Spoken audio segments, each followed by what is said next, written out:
Bismillahirrahmanirrahim. Assalamualaikum warahmatullahi wabarakatuh. Salam anak Sulawesi, salam anak Bugis, salam sopan santun untuk kita semua.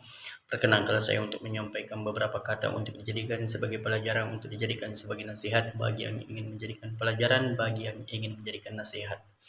Kali ini saya akan menyampaikan beberapa kata dan ingin membahas atas meninggalnya saudara Islam kita. Dia adalah seorang pendakwah dan dijuluki sebagai salafi, dan di dalam dakwanya selalu membahas tentang masalah bid'ah.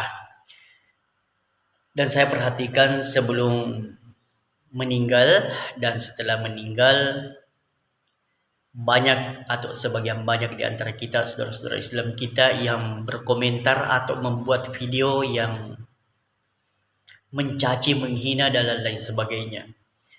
Terakhir saya lihat ada yang berkomentar ingin mengiringkan Al-Fatihah namun takut bid'ah. Dengan tidak sadar kita mengeluarkan kata-kata dengan menghina, walaupun mungkin kita sekedar bercanda atau sekedar iseng berkomentar, tetapi itu adalah bisa menimbulkan dosa apabila kita mengeluarkan kata-kata seperti demikian.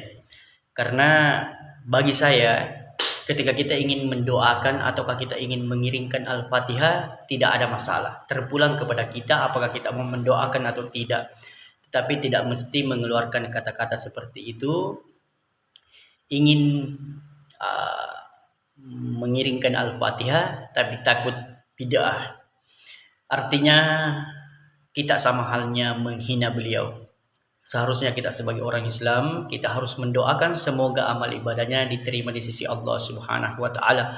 Walaupun di masa hidupnya dia menyampaikan dakwanya, mungkin di antara kita sebagai orang-orang awam mungkin kita merasa terlalu keras cara menyampaikan dakwanya, tapi mungkin itulah caranya beliau menyampaikan dakwanya. Kita harus memaklumi karena mungkin pemahaman yang dia pahami seperti itu.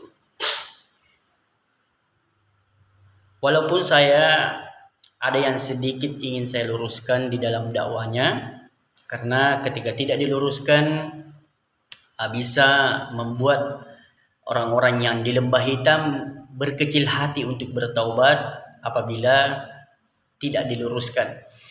Di dalam dakwah atau di dalam bunyi dakwah beliau almarhum yang mengatakan tidak boleh mantan preman, mantan penjudi ketika dia sudah bertobat kemudian dia mau berdakwah atau langsung berdakwah.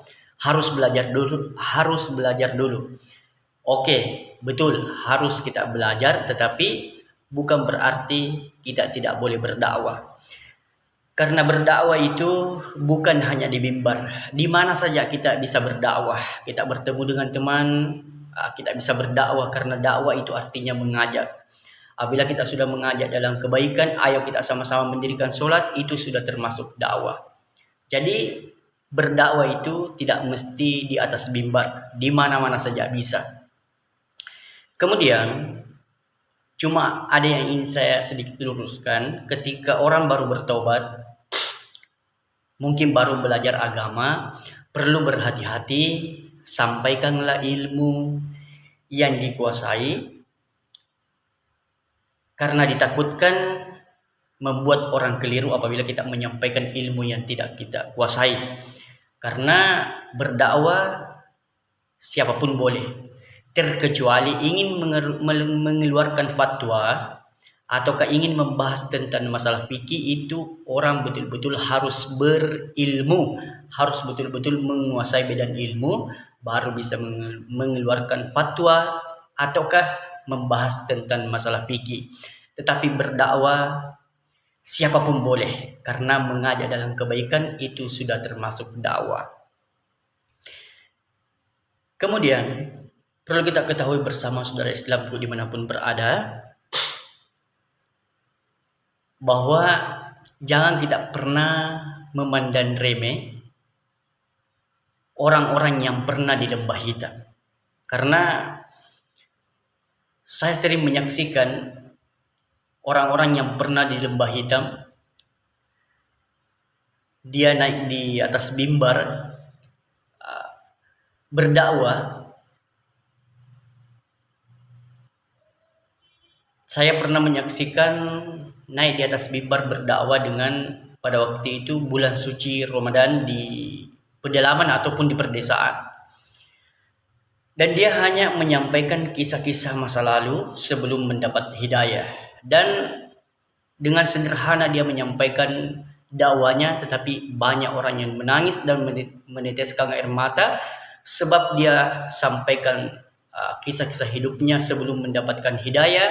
Setelah mendapatkan hidayah, banyak orang terharu dan alhamdulillah sebab itu banyak orang terkena hidayah dengan izin Allah Subhanahu wa taala. Dengan sederhana menyampaikan kisah-kisah masa lalunya atau sebelum mendapat hidayah dan setelah mendapat hidayah, maka banyak orang terharu dan banyak orang yang mendapatkan hidayah sebab saudara kita yang pernah di lembah hitam kemudian dia bertaubat.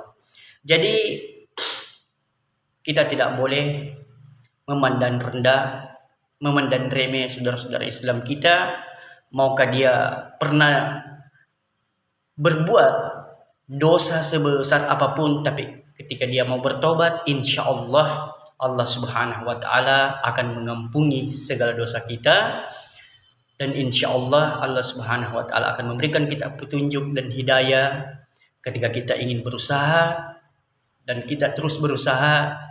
Insya Allah Allah Subhanahu wa taala akan membukakan kita jalan dan memberikan kita petunjuk sehingga kita bisa berjalan di jalan yang diridhoi oleh Allah Subhanahu wa taala. Mungkin itulah yang sempat saya sampaikan.